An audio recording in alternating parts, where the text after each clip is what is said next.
Friki de Bici, riding my bici around the streets of Valencia, Spain. I think what I want to do is ride to my favorite spot in my favorite plaza and talk about critical mass. If you don't know what critical mass is, you should, especially if you like to ride a bike. Spot on my bench is not free. In fact, it's even worse because somebody is lying on the bench.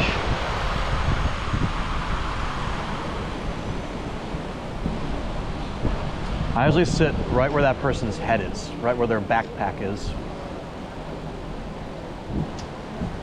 I guess I'm not going to do it today. He's like, the family vacation was just too much for me. I need a break.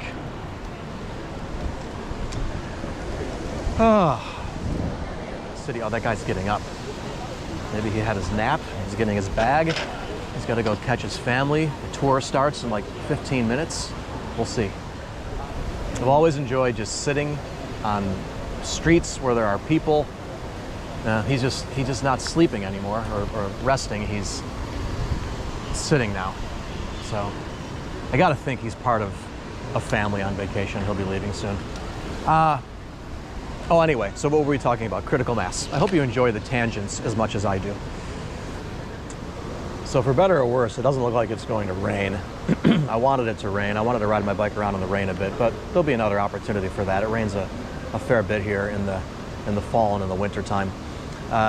It might even rain a bit in October, the first Friday of the month. So the first Friday in October, critical mass actually starts from right here, from where I am with my bike.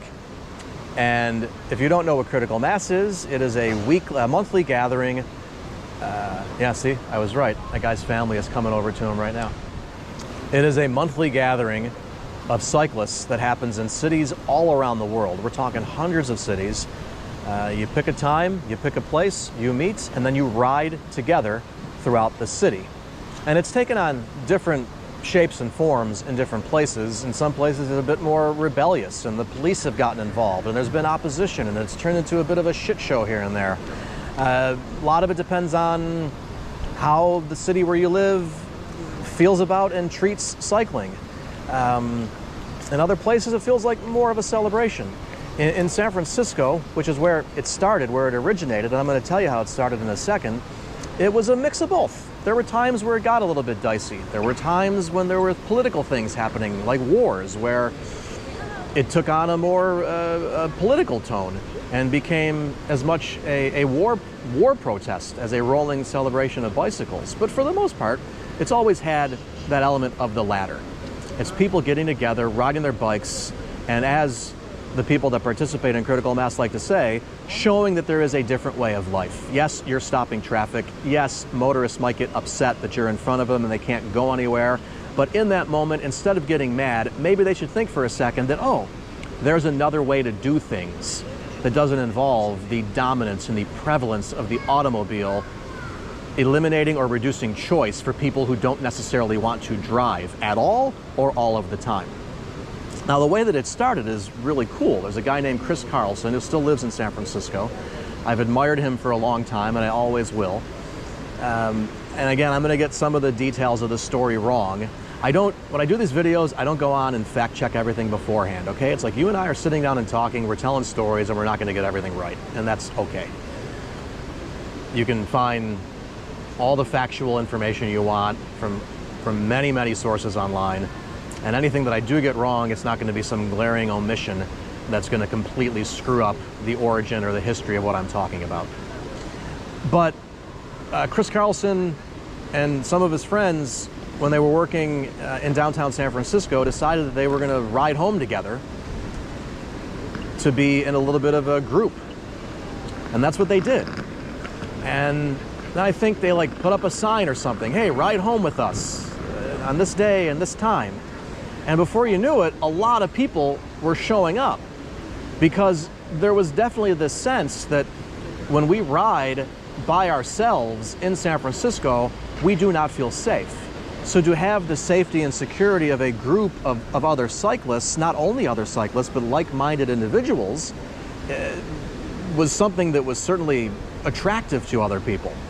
And long story short, it blew up to the point where a lot of people were showing up. So last Friday of the month, I think it's the last Friday in San Francisco, right? First Friday here in Valencia. It's different times everywhere.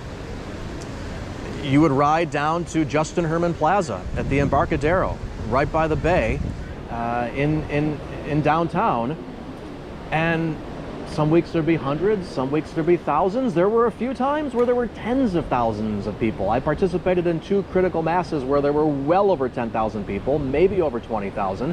One of them was around the first Iraq War, and the other was it the 10th or the 20th anniversary of critical mass? See, these are the little details that I can't remember because, I don't know, it just sort of happens after 25 years go by.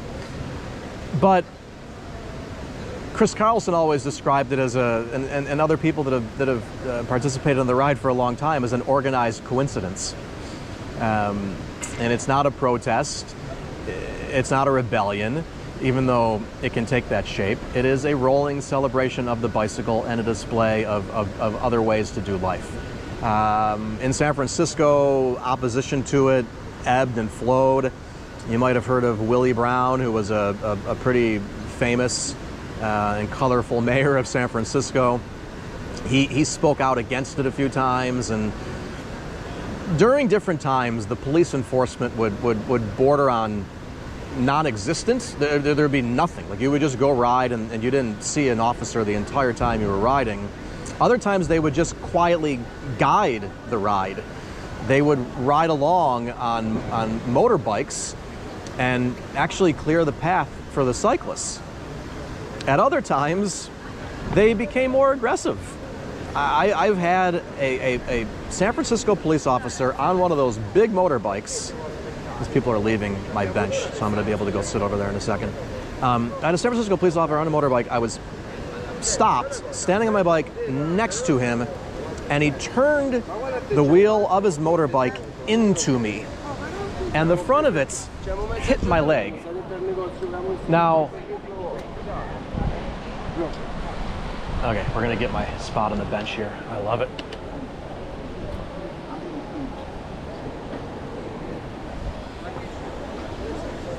So now all is right with the world. So they could get aggressive sometimes. Car drivers could also get aggressive. Like, people get so angry when there's, listen, I understand, right? There's a bunch of bikes stopping you from getting to where you want to go. But like, the stuff they would do, like literally, and more than a few times, trying to, or actually like running people over. It just like blows my mind. You have this weapon that you're in charge of and you use it in such a terrible way. But for the most part, I hate to even focus on those things because I would say 99.9% of the time it was just fun. People playing music and talking and just riding and enjoying the fact that you were just surrounded by bikes and you didn't have to worry so much about cars. Critical mass. Friki de Bici will likely be there in October, and maybe we'll shoot some video and put it up on the old Friki de Bici YouTube channel. Thanks for watching. Please like, please subscribe. Check the link in the description to buy me a coffee and help support our 2026 plans to take Friki de Bici on the road, including to Paris, France.